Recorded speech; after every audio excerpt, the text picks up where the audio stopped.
Welcome to my channel. Actually నాకు ఈ suit బాగా నచ్చింది.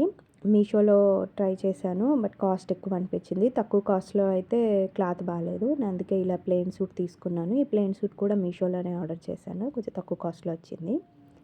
So, crepe cloth. సో, దీనికి ఫ్రంట్ ప్యాచ్ ఎయడానికని నేను 10 ఇంచెస్ తీసుకున్నాను. విడ్త్ వచ్చేసి 2 ఇంచెస్ తీసుకున్నాను. దీనికి తగ్గ మెజర్మెంట్‌లో నేను బక్రమ్ తీసుకున్నాను. నెక్ సైడ్ మనం బక్రమ్ వేస్తే కొంచెం స్టిఫ్‌గా బాగుంటుంది.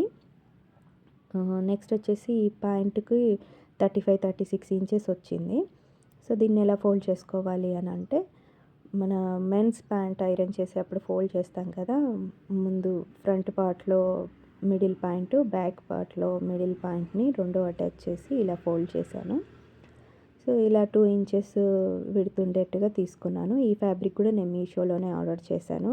దీని రివ్యూ నా ఛానల్‌లో ఉంటుంది. ఒకసారి చెక్ చేయండి. ఈ ఫ్యాబ్రిక్‌తో అయితే డిసప్పాయింట్ అయ్యాను. ఒకసారి చెక్ చేయండి. సో, 2.5 విడ్త్‌తోని తీసుకున్నాను. ఎందుకంటే అటు ఇటు మనం ఫోల్డ్ చేసుకుంటాం కాబట్టి. మీరు నార్మల్‌గా కలంకారీ ఫ్యాబ్రిక్ అయినా యూస్ చేసుకోవచ్చు. ఇలా ఆల్ ఓవర్ ప్రింట్ ఉన్న ఫ్యాబ్రిక్ అయినా యూస్ చేసుకోవచ్చు. రియల్ ఇమేజ్‌లో మాత్రం వర్క్ వచ్చిందది.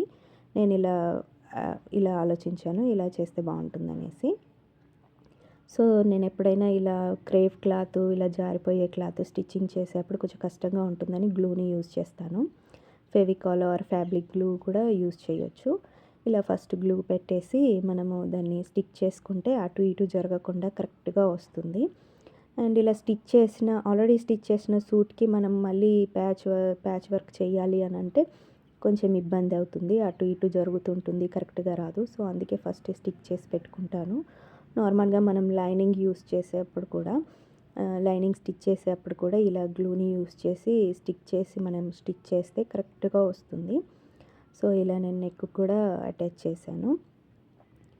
అండ్ మీకేమైనా ఇంకా సింపుల్ ఐడియాస్ ఉంటే నాకు షేర్ చేయండి. నేను అది చూసి నేర్చుకుంటాను. సో, ఇలా ఐరన్ చేస్తే కొంచెం ముడతలు లేకుండా ఉంటుంది. స్టిఫ్‌గా స్టిక్ అవుతుంది. ఇలా స్టిచ్ చేశాను. అసలు ఎంత తొందరగా అయిపోయిందంటే 5 మినిట్స్‌లో అయిపోయింది. ఇంత తొందరగా అయిపోతుందని నేను కూడా అనుకోలేదు.